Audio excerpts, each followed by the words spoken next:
Good evening, and welcome to the second public information meeting for the Bayfront Parkway Feasibility Study. The purpose of tonight's meeting is to provide an update for the ongoing study and to receive public input on the concepts that are being evaluated. The format for tonight's meeting is an open house with 6 stations where you will learn more about the purpose and objectives of this study. This first station provides an overview of the study, schedule, and what is to be expected at each of the following stations. The second station will review the existing conditions and identify some of the issues to be addressed with the study. At the next 3 stations, you will have an opportunity to review a series of concepts to address these deficiencies. Study team members are available to explain the materials and help answer any questions you may have. Once you've had a chance to review the concepts under evaluation, you will proceed to the final station. Here you can obtain a comment card and provide additional feedback. Public participation is an important part of the planning process, and we look forward to receiving your input and comments on this project.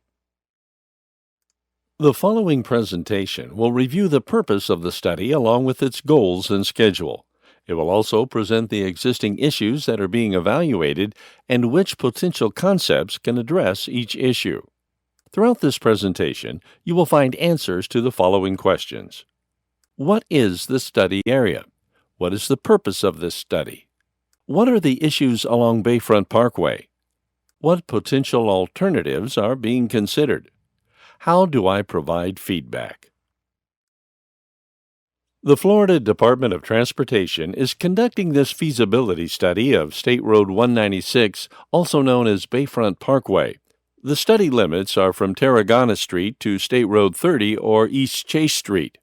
This study will also look at how changes to Bayfront Parkway could affect the other nearby roadways. The study area is generally defined by what is shown on this map, with the I-110 ramps to the north, the Port of Pensacola to the southwest, and Chase Street to the east. The primary goal of this study is to enhance safety of the corridor by evaluating and making recommendations for corridor improvements that maintain access to the Port of Pensacola and continue to provide for the movement of the traveling public.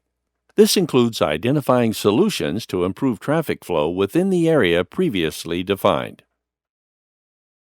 The planning study began in February 2015. At this point, the traffic data collection has been completed and traffic modeling effort has begun.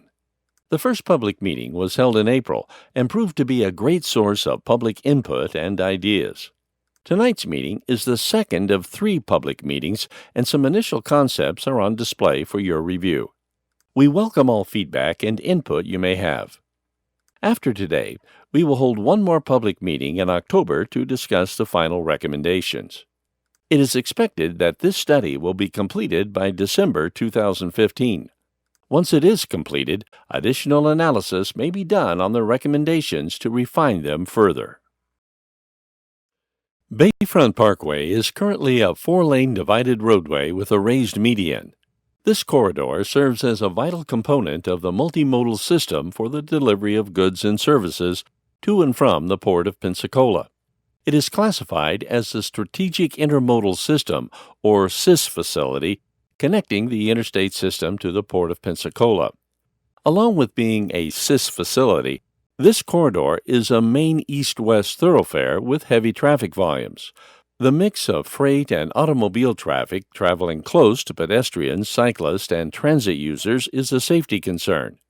Intersection conflicts are also being evaluated for potential improvements. These issues are discussed further at Station 2 and are addressed in the following concepts. The next several slides will cover the potential concepts that are being considered to address the existing issues. These concepts include designating a different route as the SIS facility, introducing an alternate east-west route with one-way pairs, providing a complete street with pedestrian safety enhancements, a multi-use path and transit evaluation, and reformatting intersection layouts with a potential roundabout or signal timing. These concepts will be discussed in further detail at stations 3, 4, and 5. The current SIS route from the interstate to the port is from I-110 turning east on Chase Street and then south on Bayfront Parkway to the port. The designated route heading from the port to the interstate is north on Bayfront Parkway, turning onto 9th Avenue, and then west on Gregory Street to I-110. The first potential concept to alleviate the truck traffic would be to reroute the SIS facility. By rerouting the SIS facility, freight traffic would gain a more direct route to the interstate system, which would reduce traffic along the Bayfront corridor. This would also increase pedestrian and cyclist safety. Another way to reduce traffic congestion is by introducing an alternate route through one-way pairs. This would give commuters another east-west option to travel to and from Gulf Breeze and the west side of town. Pedestrian, cyclist, and transit user safety could be increased by adding a complete street feature with a multi-use path. Complete streets maintain safety and mobility while serving the transportation needs of passengers of all ages and abilities. These users include cyclists, pedestrians, motorists, transit riders, and freight handlers. Along with the complete street concept, intersection operation improvements could be made. This entails potential intersection geometry alterations and evaluating signal timings. Roundabouts lower the number of conflict points significantly and have also been proven to lower the number of severe injury crashes by up to 82%. Public participation is an important part of the planning process, and we look forward to receiving your input and comments on this project. If you have any questions, please contact the Bayfront Project Manager, Tori Wilson, or the Public Information Office by phone or email. We also welcome all input and questions by submitting a comment card at Station 6. You have now completed Station 1's video presentation. At the next station, we will review the existing corridor in greater detail and highlight the existing issues that have been identified by the study team. You will then have an opportunity to review and comment on several concepts that have been developed to alleviate these existing issues.